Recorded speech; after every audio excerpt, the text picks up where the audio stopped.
Hello and welcome back to Let's Play Tyranny with me, Bring It On. Right. And welcome back to court.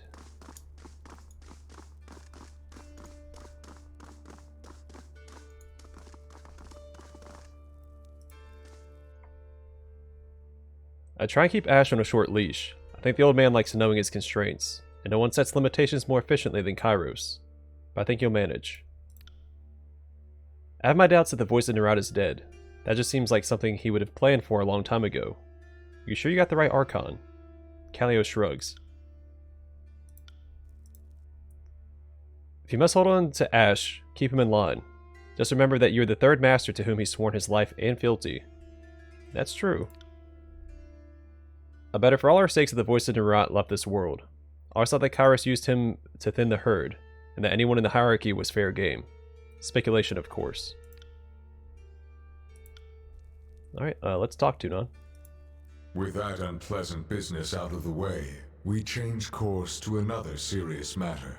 One that puts into question your conduct as a member of Kyros' loyal followers. Sorry about that, I struck my microphone across the, or my headset across the microphone. You have made quite a name for yourself, Fatebinder. Stories of your deeds have spread through the tiers, and all of them have reached this court. Some actions have consequences. We will see what your actions have wrought. The chaos you've sown everywhere is unacceptable. You cast yourself so far outside the established order, I cannot begin to catalog your misdeeds. For this, you have been deemed guilty and must be executed. Okay. Am I not allowed to have a trial? Is that not the proper procedure? The outcome is a foregone conclusion, Fatebinder. Your actions cannot be allowed to stand. But if you wish to make a mockery of this court, I will add it to your list of offenses. I want to defend my actions. Very well. If you insist we proceed, then we shall. Well, thank you.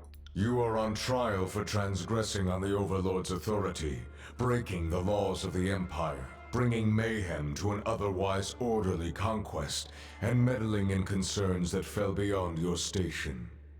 Our directive to bring Kyros' peace to the tiers has suffered, and you will answer for the part you played.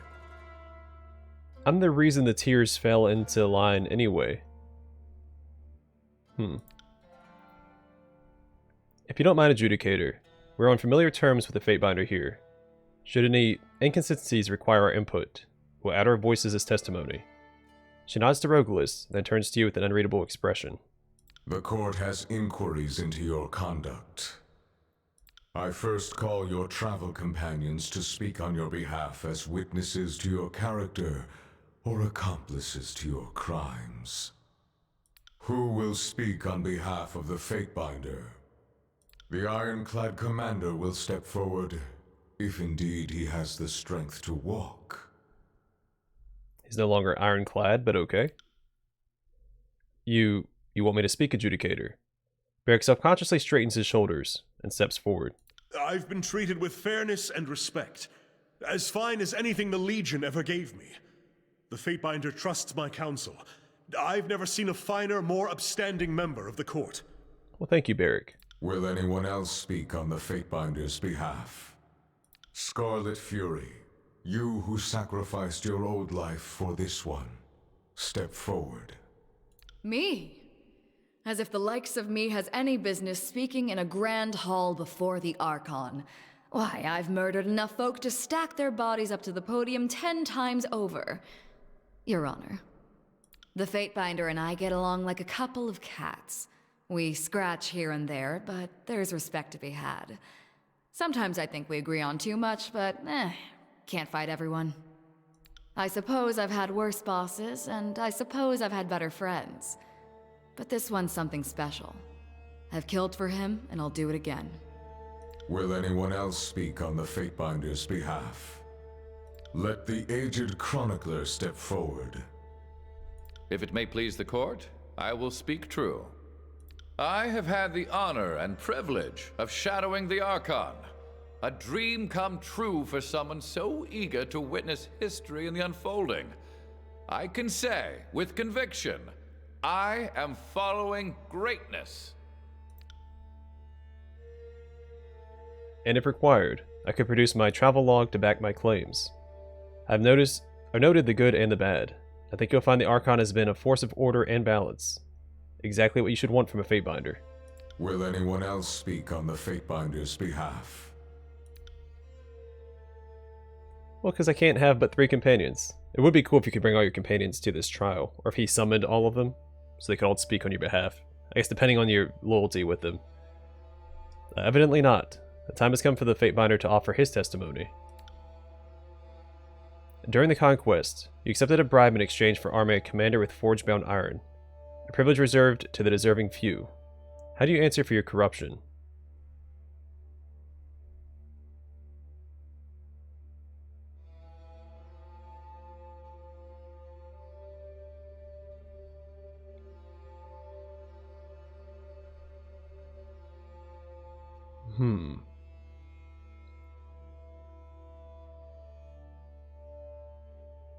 Yeah, I need to earn the army's trust before they would respect me.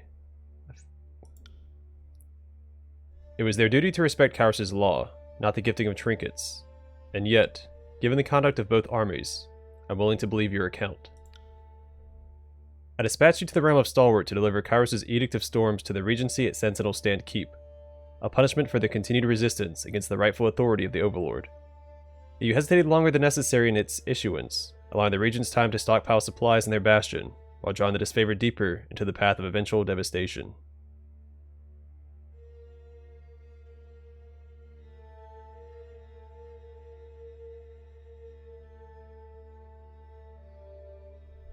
I mean, kind of both of these.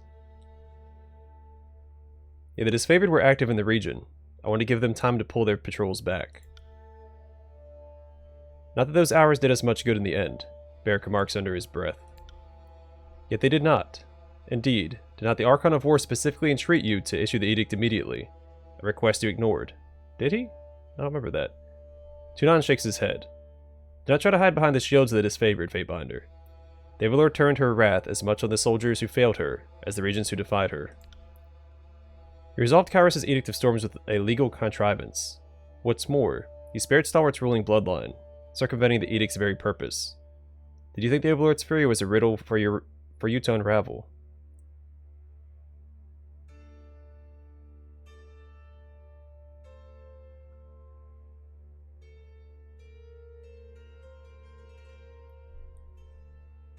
Yeah, I shouldn't assume to understand his will.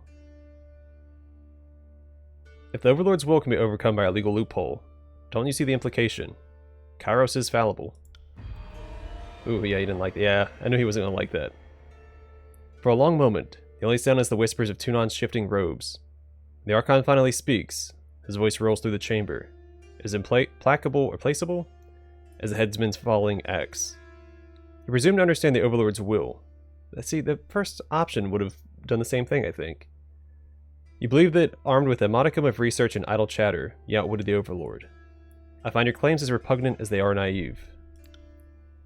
You entered the Old Walls, a clear violation of Kyros' law. How do you answer for this perversion of justice? Do you think yourself above the law?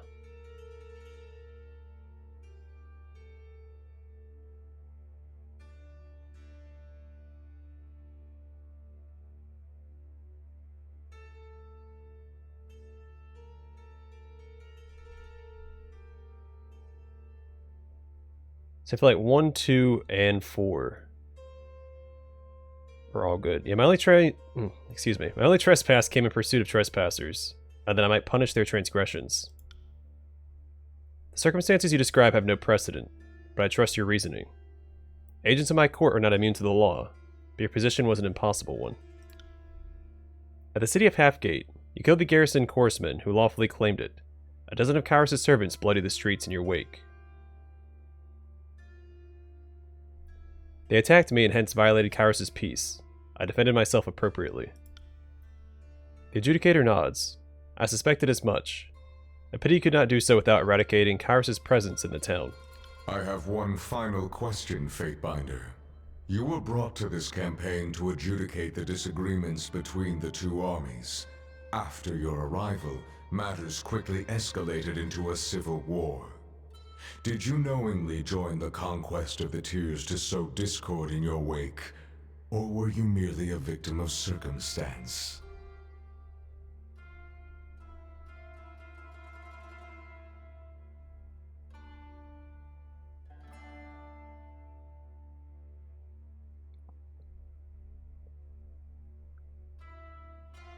Yeah, I'm going to say 3. I joined this conquest for the glory of Kyros, but I'm less certain that the Archons did for the same reason.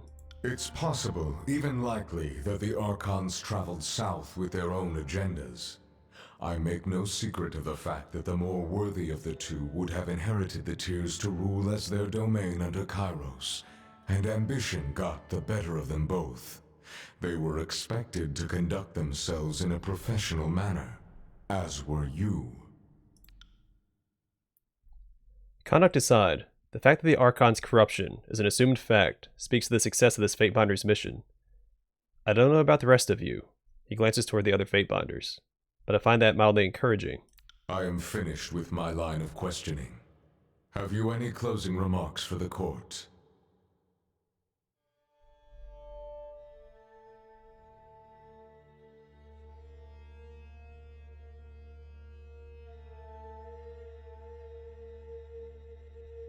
Number 4. Oh, isn't that a reference to something? I feel like it's a reference to a movie or a TV show.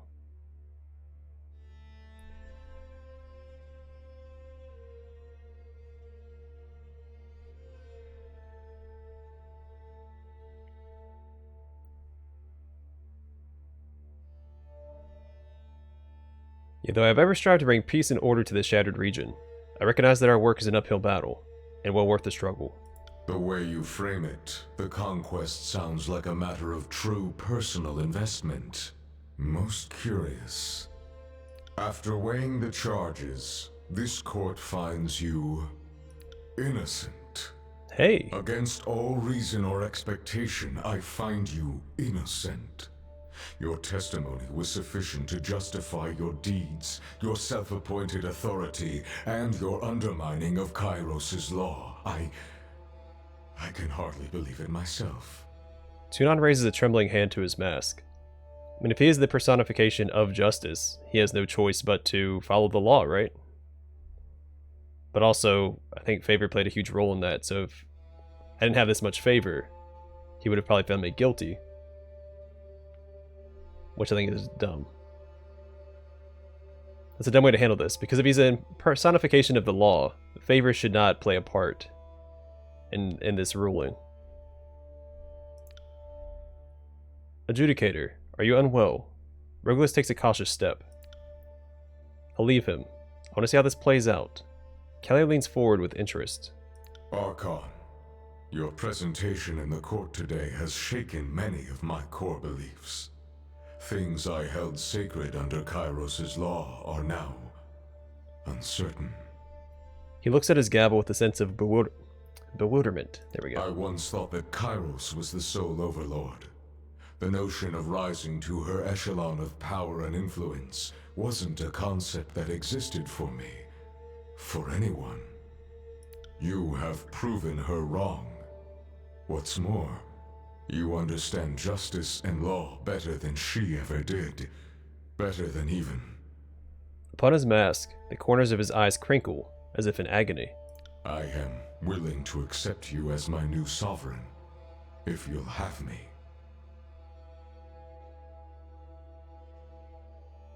I don't want to make a new empire. Also, this is really weird. I feel like this whole interaction is super, out of place. Serve me as you serve Kyros. I ask nothing more. Because I don't want to make a new empire. My loyalty is beyond question. I will do anything for you. This is... what? This got so weird. Funny thing to say when you just turned coat on your old boss. Let's say we kill him just for the fun of it. I want to see what's under that mask. No verse. The adjudicator is ours now. My gavel and my justice are yours. I will execute your laws as you draft them, show mercy as you see fit, and bring to ruin all who would reject you.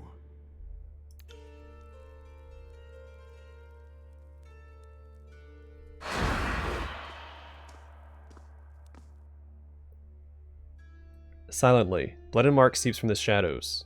He glides forward, palming 2 black-bladed daggers, as his eyes dart between you and Tunon. Adjudicator, kid.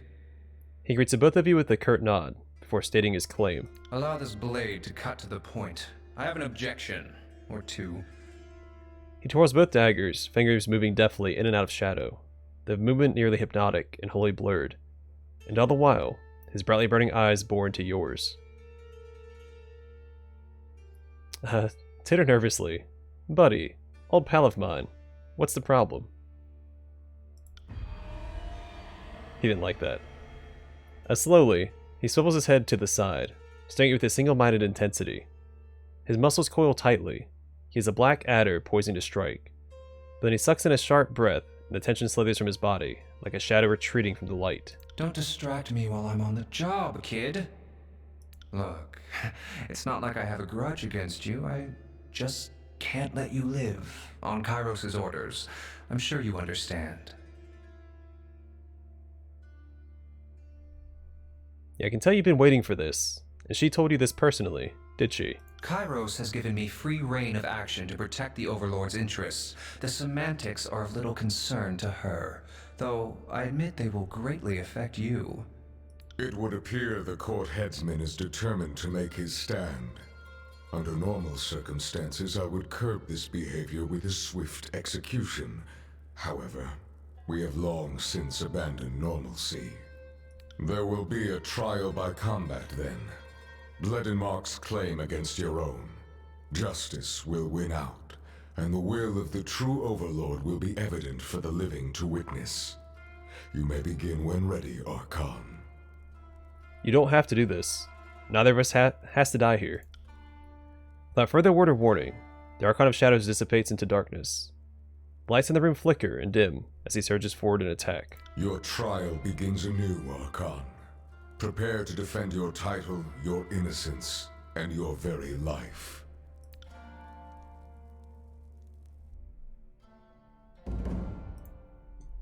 Okay, well, let's take care of this then. Actually, let's get him back, and then Barrick over here. I am a...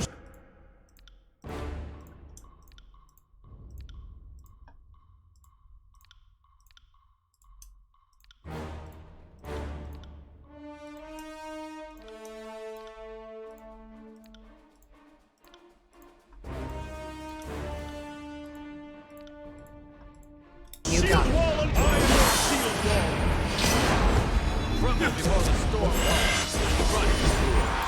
Alright, so he's going straight for Lantry. That's not great. Let's see. Well, he'll get his defensive buffs up after this. It'll be fine. Probably.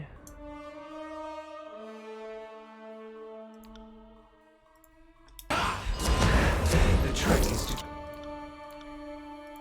keep twisting until you hear the snap.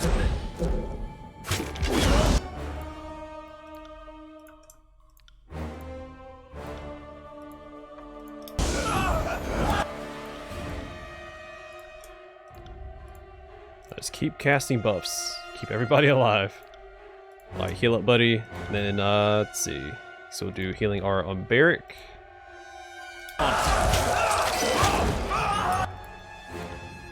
Barrick, give me a taunt, and then smack him around.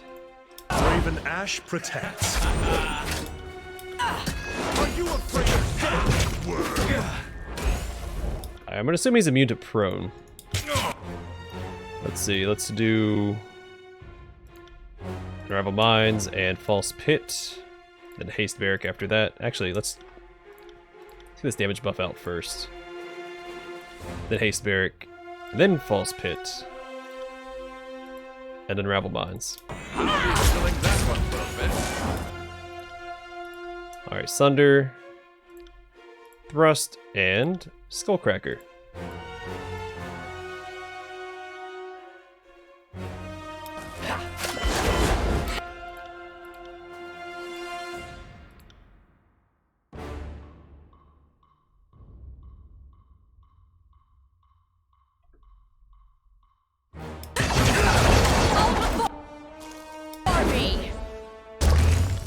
Why did Thrust come after Skullcracker?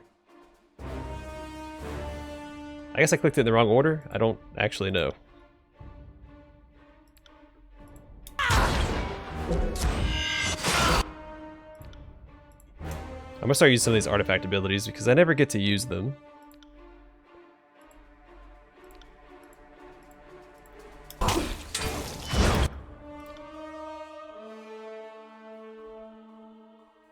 So now is the time.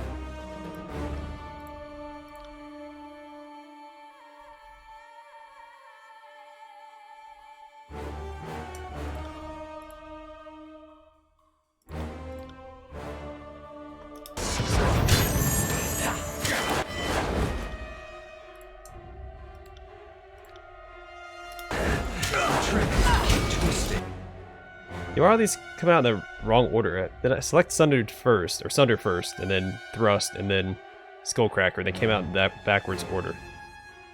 I don't know what's going on with that. Count on it. Till you hear the snap. Nice one. That was a good hit.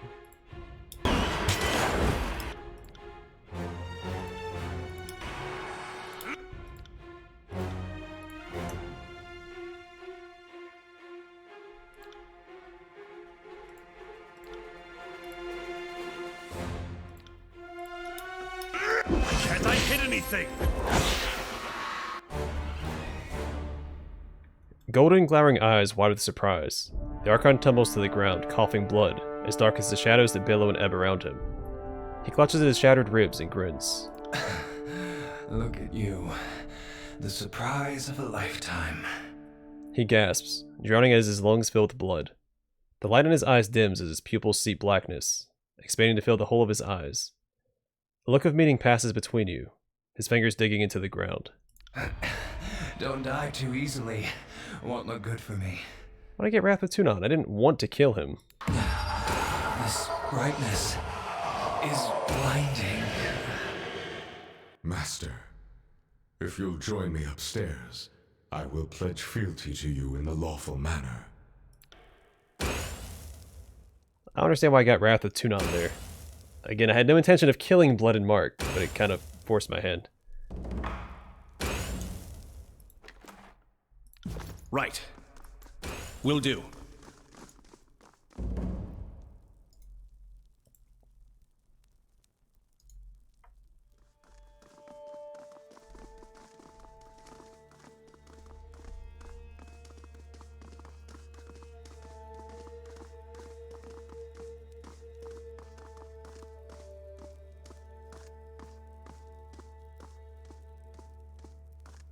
Archon, change has come to the Tiers, and in time it will reach the Empire itself.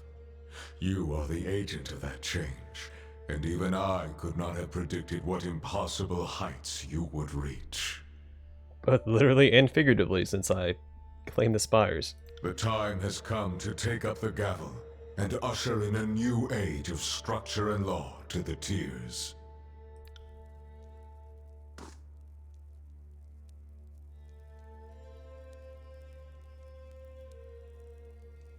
You will henceforth define justice for the rest of us. I will follow your lead and endeavor to follow your design.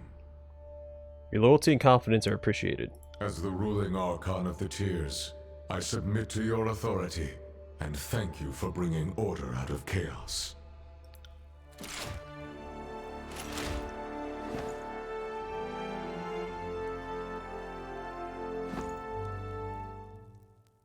Go and represent the strength of law. Be the example the Tiers require, the force that keeps them together, and the hope for their future under one rule. Let your justice know no mercy but that which you impose. Civilization itself will bend according to your design. Never forget this.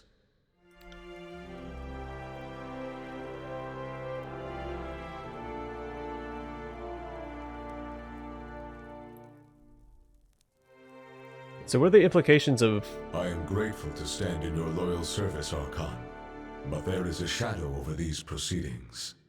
So what are the implications? Because if Tunon is no longer loyal to Kyros, but he's the embodiment of justice and law, what does that say about Kyros? Like, it makes it Kyros is in the wrong, right?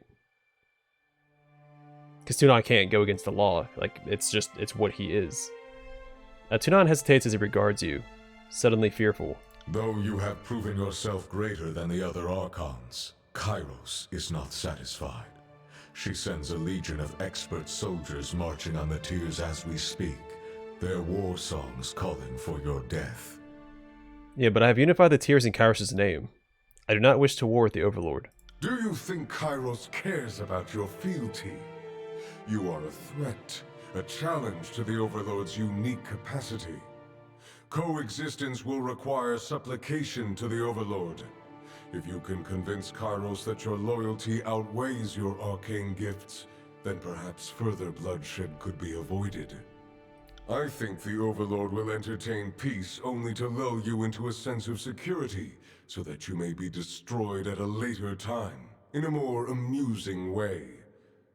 But recent events have shown me that I know less of the Overlord's will than I once thought.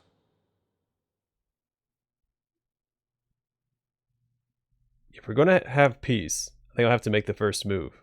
I'll send an oath of fealty to Kyros. May Kyros deem your actions loyal, for both our sakes. If you want to make your intentions clear, shout your loyalty to Kyros from atop the mountain spire, for all the tiers to hear. The gesture will mean more if the supplication is public. On it. So I'm still... A lot of this seems really weird to me. I don't know how I feel about Kyros right now, but I'm still going to stick with the loyalty route. Even though, I don't know, he seems like a bit of a jerk. I don't know, we'll see. One thing I'm going to do real fast is go to Iron Hearth and speak to Graven Ash. Someone had brought up in the comments, wondering what his response would be to Barrick being out of his armor now. So we'll see if he responds to that, and then we'll go to the Mountain Spire and shout our loyalty from atop the spire.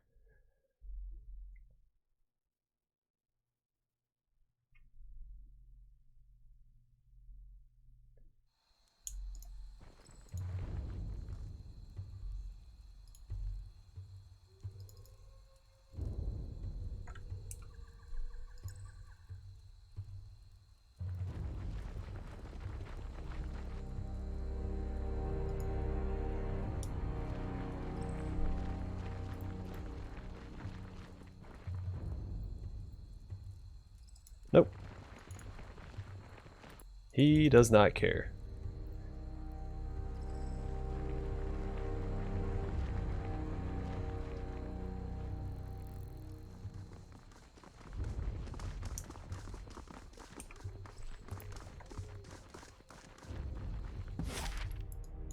Alright, to the Mountain Spire.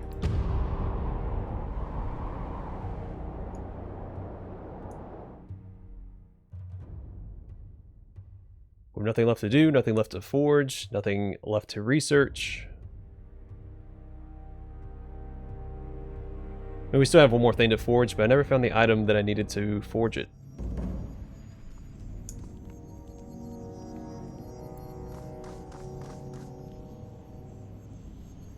The waves of energy radiating from the spire draw you forward, pressing your body and mind to its eager embrace. At the center of this tide, the resonator stands ready to broadcast your voice, echoing your commandments to the farthest reaches of the tiers, and beyond. From here, the highest point in all the peninsula, you could, with the sum total of your effort, project your will far north, past the edge of the tiers, and proclaim your edict as far as the lands of the Northern Empire. Turn to your companions. Any requests? How could you ask such a thing? I can't possibly make such a far-reaching decision. I'm sorry you have more options than you have convictions. Lashley swats his quill at you as he switches to a sepia ink. I was joking around, man. Can you turn everyone inside out? Or just make them pee rings? Darn it, I can't decide. You figure it out. I'll just be in the way. Barrick studies you for a long pause. The Edict of Storms helped to craft the man I am today, for better or worse. This might be exactly what the Overlord's hierarchy needs. A little mischief to toughen them up. Barrack, I'm impressed. Where did this rebellious streak come from? Let us say I've shared this campaign with some inspiring people of late. You big dumb softy, get out of here. I mean it. Leap off the edge before you bring a tear to my eye. Relax for a moment. Ponder the situation. With your work here in the tears all but complete, you take a deep breath of the cool, tranquil Spire air and allow yourself a moment to think. By the letter of Kyros' orders, you have done all that is asked. You delivered the Edict of Execution and brought the Archons to heal as ordered. While you have the victory of the moment to savor, you find yourself wanting for answers. While the Archons have met Kyros, and while you're now counted among these luminaries, the battlefield promotion was hardly the revealing initiation rite you long imagined all Archons experience. Looking back on the events of the war, it seems implausible that this moment has caught Kyros entirely by surprise. Half a league beneath your feet sits Ascension Hall. Had the Edict of Execution not been stopped, the resulting deaths would have done the work of the Civil War and the culling hall of the Archons. And had it not been you to resolve the Edict of Execution, who else? Would that person be standing where you now stand? You made no secret of your loyalty to Kyros, and you smile at the realization of that. Or realization that, if the Overlord is indeed omnipresent, this victory is enabled by the will of Kyros. The question now lingers in your mind. Have you been placed in this position because Kyros expects you to be loyal? Or because Kyros expects you to be contrary? And are these mutually exclusive? It can be no accident that the resolution of the Edict of Execution ordered someone to liberate the base of the Spire. It can be no coincidence that the culling of the Archons and Civil War have brought about much of the carnage Kyros had initially sought to inflict with that fateful edict.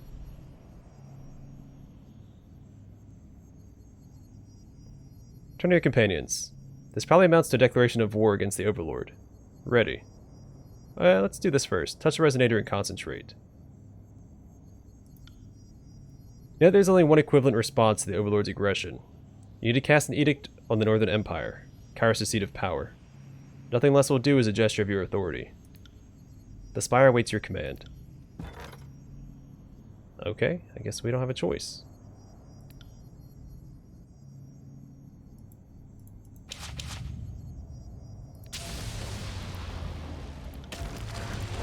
So we did unlock a new edict, the Edict of Malediction. The Edict of Malediction will twist the strands of fate, causing misfortune and bad luck to plague your enemies. So it gives you 15 to all skills, plus 10% hit precision, plus 10% graze precision. Then the exact opposite for enemies. The balance of fates is shifted for all those within the region. The party gains a bonus to all skills, graze precision and hit precision. Foes have a penalty to all skills, and a portion of their critical hits are converted to hits, and hits are converted to grazes.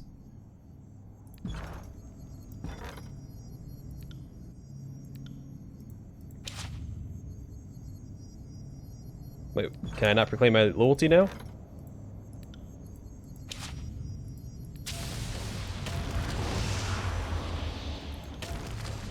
I didn't want to issue an edict, I wanted to... Uh-oh. Well, I'm not going to reload, screw it. Here we go. We're going to war, guys. Didn't want to, but, here we are. Honestly, if Kyros isn't being such a jerk, I may have been willing to reload there, but he's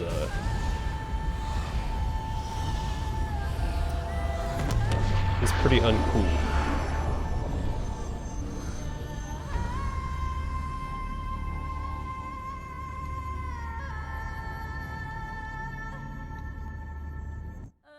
The Tears have been conquered, unified at last under a single banner. Your edict brings devastation and ruin to the Northern Empire. Some believe the edict to be Kyros' work. Others hope, or fear, that this edict comes from a new voice. Kyros' forces withdraw from their march upon the Tiers, as they are sent into disarray by your edict. You have brought order to the Tiers, uniting the realms with the disfavored Legion, enforcing your will.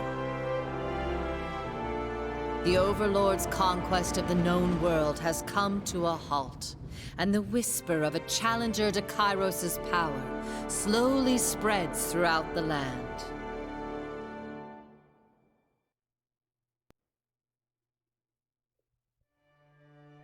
By casting the Edict of Malediction on the northern capital, you consign the Overlord's city to an invisible plague of misfortune and calamity. The foundations of once proud buildings fracture under some unseen pressure, and whole districts empty as the city's infrastructure crumbles. Laborers brought in to repair the damage find their work undone hours or even minutes later. Citizens leave the city a ghost town, and whisper among themselves how Kyros could allow such a curse to infect their homeland. As chaos ensued in the Northern Kingdom, the armies marching on the Tiers received an unprecedented order. The armies were to fall back to the capital and ensure the safety of its people from the edict. For the first time in Kyros' great conquest, the armies retreated. Soon questions would be asked in a hushed breath across the lands about what new and terrible power had emerged that could have forced the hand of the Overlord. You fulfilled Kyros' decree, and all the Tiers is now ruled by a single Archon. Your former rivals have either submitted to you or perished, bringing the civil war to a close. The Scarlet Corps may have been mighty in numbers, but they didn't stop you from thoroughly scattering them, cutting off the Serpent's head, and sending each of the gangs howling back to the chaos they sowed. How the remnants of the Horde occupy themselves without a war to fight becomes a topic for nightmares. It was thought that Disfavored would never rally under another general, but by enlisting Graven Ash to your cause, you managed the next best thing, controlling the Archon to harness the strength of the Northern Empire. You recognize their old-fashioned regiments with a new chain of command, placing yourself at its highest authority. The Legion's victory spread beyond count, and your soldiers train hard, preparing for the retaliation to come. Under your guidance, those who resisted the conquest and sowed discontent are vanquished, the rebellion brought to a decisive end. Any lingering question of who is true ruler of the Tiers is answered by your impact on the reconstructed nation. Word of your success spreads beyond the Tiers as well. Even the most distant corners of the Empire whisper of the Fatebinder, who rose to become an Archon, and an Archon whose intervention shattered the conquest, making way for a new future in the devastated nation. Uniting the Tiers under the banner of the Disfavored was never your directive, yet you performed it admirably, consolidating the Overlord's forces under your rule and grooming the Tiers for their place in a new order. The same people who once hurled curses across a siege soon learned to think of themselves as part of a greater whole, extending beyond their modest borders. With the Edict of Stone dispelled, the earth around the Stone Sea finally settles, leading everyone to believe the realm of Azure will return to its former glory. But the ritual used to end the edict blighted the land to such a degree that nothing will grow, no matter how hard anyone tries. With determination, some are able to start small seedings, but nothing ever comes of it. The memory of Cairn as great a force of destruction remains, as a monument of inert rock. Most agree that the world is better off without the Archon of Stone, as the people of Azure begin to slowly reclaim the land that was once torn asunder by his power. As the strongest and oldest of their kind, the death of the Stone Stalkers is a blow to Beastman culture. The demise also brings centuries of oral traditions to an abrupt end. Local tribes never recover from the terrible loss. With Cairn's essence preserved and the lands of Azure permanently blighted, the Earthshakers return to the Disfavored.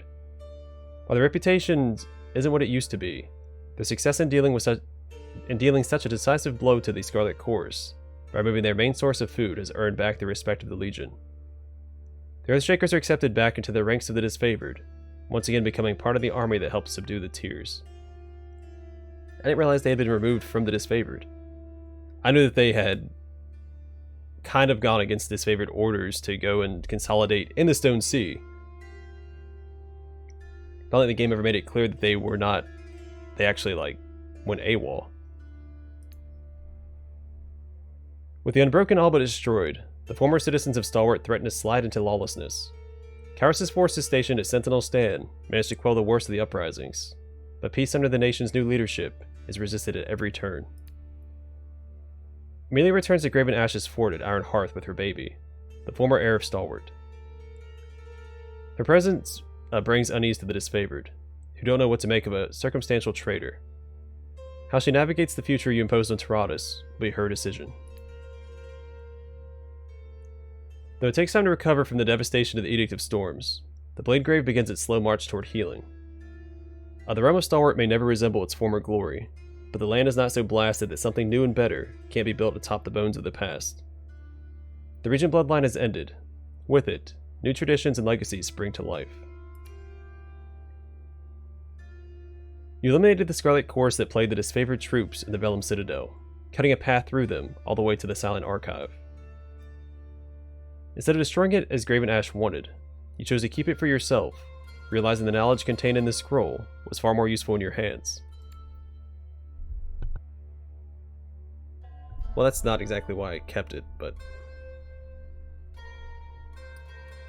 By taking the Silent Archive from its pedestal and disrupting the preservation spell holding the Vellum Citadel in stasis, you caused the collapse of the single largest repository of knowledge in Taradas.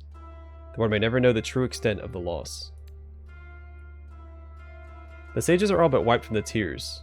What remains of their hoarded knowledge is vulnerable, is likely to be misused as destroyed. The damage done to the intellectual core of the region is likely beyond reversal. Though small groups of would-be scholars gain influence from time to time, the setback is ultimately too vast to overcome. Without your help, the small garrison of Kyros' forces is easily overwhelmed by the Bronze Brotherhood, who are intent on taking the settlement back. It flounders under the control of the Bronze Brotherhood. It was once a thriving center of commerce for the tiers. Quickly devolves into a lawless town prowled by mercenaries and thugs. What town? I assume Lethian's Crossing, but...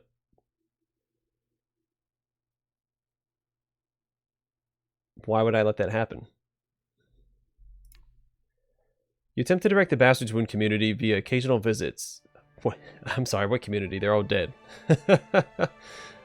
You attempt to direct the Bastard's Wound community via occasional visits and regular missives, but the settlement's remoteness and the necessities of your prominent position doom your efforts to failure. Without your guidance, the wound slowly turns on itself. Patrols go unled and food without water, and tensions rise. Some leave, some die, and some struggle on, but no one leads a contented life. Because they're all dead. I killed them. By enacting an edict on Vengeance Well, you announced your power to the world and showed Kyros' forces what you were capable of. When you defeated their leader and scattered the army before you, it sent the message to Kyros. A new Archon is born. While the edict is dissipated, its effects will always be felt as the first true threat to Kyros' rule. Graven Ash continues to lead the disfavored, this time bowing to your superior command. At first, the old general balks at your instructions, but in time he grows to trust your judgment without question. Working together, you bring much needed order to the lawless tiers. Killing the voices of Nerat spreads the joy of bloody vengeance across the continent. Celebrated as the death of history's greatest parasite, the occasion is marked by all who suffered under the oppression of the Scarlet Course. Even in victory, one thought nags you. Though you witnessed his death, you can't help but wonder if the voice of Nerat is done with you. Tudon the Adjudicator continues to dispense justice from his seat in the Bastard City. He follows the laws you craft to the letter, advising on any of the meticulous changes you lack the time or patience to draft. Without his aid, the task of keeping order in the tiers would be nigh impossible. The death of Blood and Mark deprived the world of a most capable murderer. One less bedtime story to scare the children is no significant loss, though you can't help but glance at the dark corners of every room and feel as if something is watching you. Blood and Mark will always cast a long shadow on your life. Though freed of his twisted shell of bronze and iron, Barrick seems a little less morose. He moves forward from the Edict of Storms only haltingly, attention half turned ahead towards an uncertain future, and half behind at the choices that brought him here. The Northerner remains dedicated to the oaths he has sworn you, drilling your forces and commanding them on the field. If he isn't exactly loved by your troops, he at least holds their respect. In the rare times of calm, he takes leave of absence from your service, scouring the Bladegrave for the fallen sons and daughters of the Northern Empire, and laying them to proper rest. But the somber task seems one beyond the meager lifespan allotted a soldier. Beric returns from each of these excursions standing just a bit more upright. In the absence of the voices of Nerat and the need to avenge her fallen sisters, Verse discovers something akin to contentment. For a time, you find her high atop your spire, face turned towards the horizon with eyes closed against the wind that ruffles the feathers in her hair.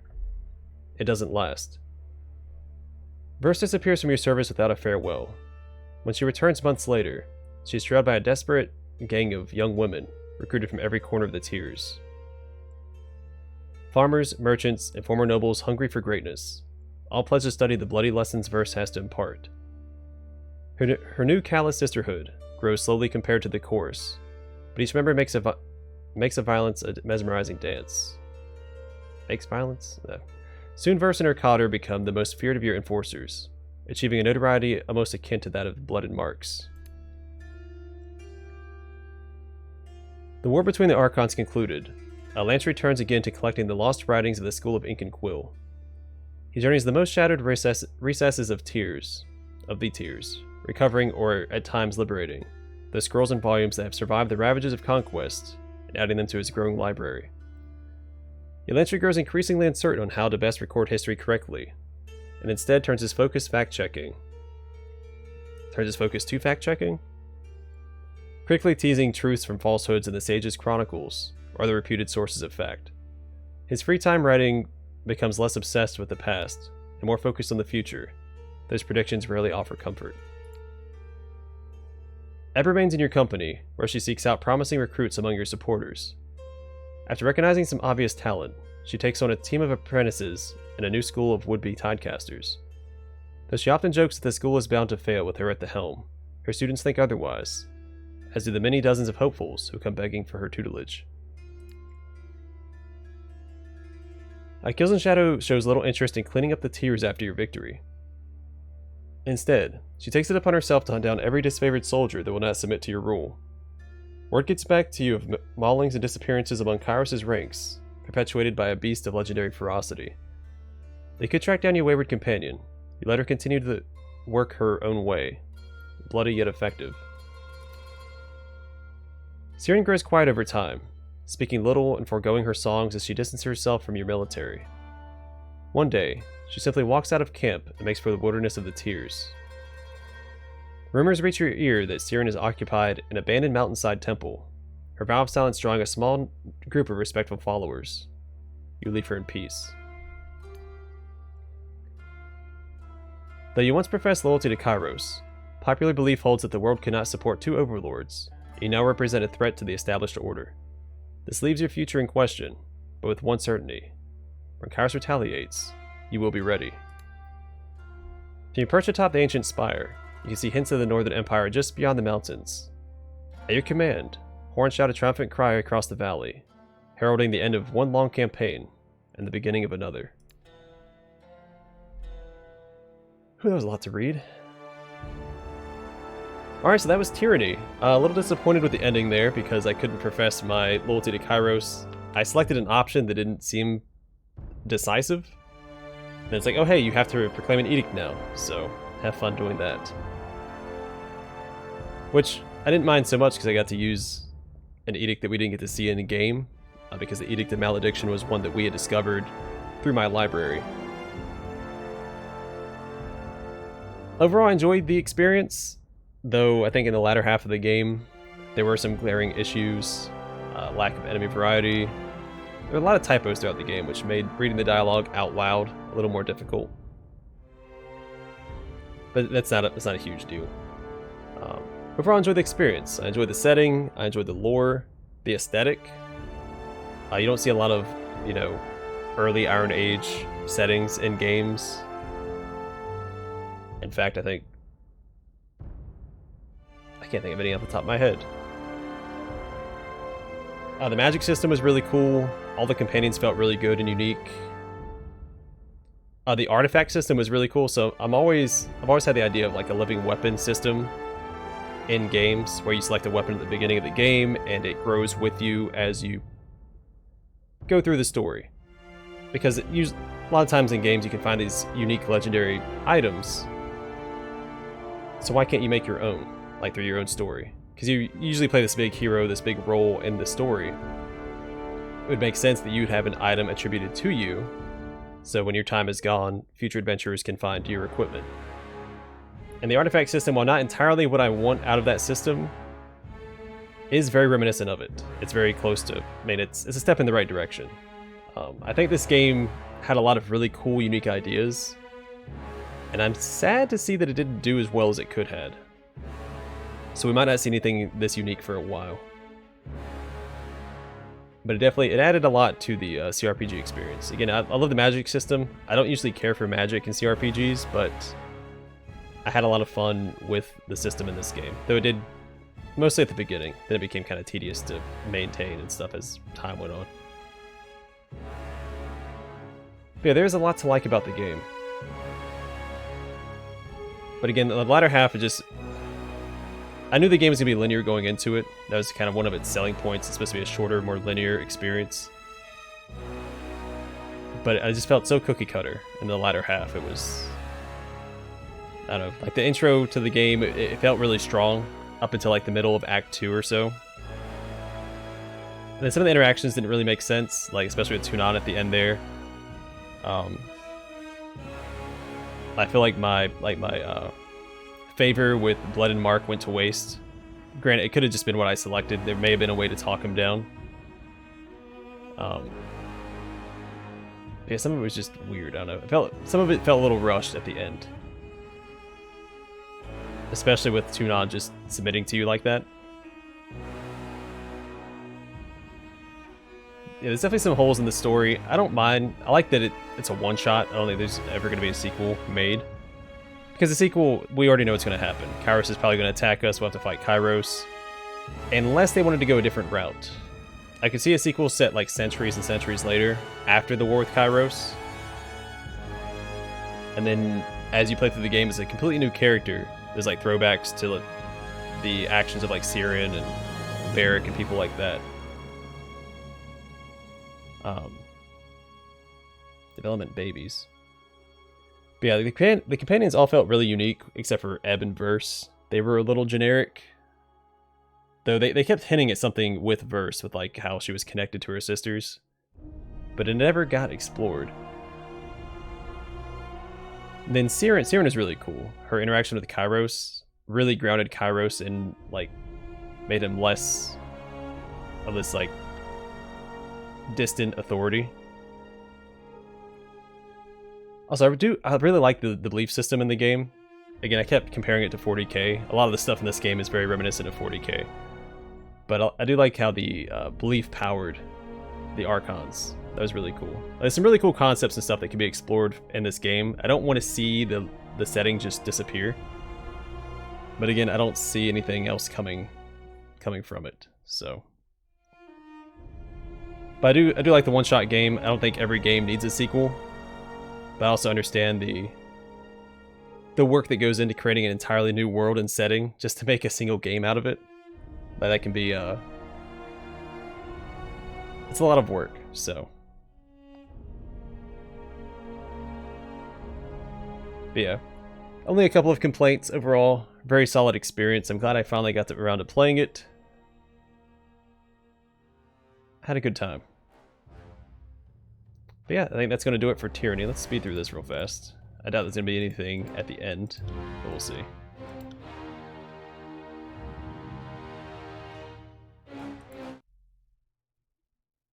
Alright, well that's Tyranny. Thanks for joining me on yet another adventure. I hope to see you guys in the next Let's Play.